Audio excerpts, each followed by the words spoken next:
আসসালামু আলাইকুম। আশা করি সবাই ভালো আছেন।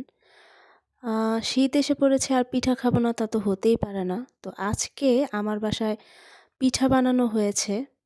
দেখতেই পাচ্ছেন আপনারা কত সুন্দর ডিজাইন করা হচ্ছে। আপনাদের অঞ্চলে এই পিঠাটিকে কী নামে ডাকা হয় কমেন্ট করে অবশ্যই জানাবেন।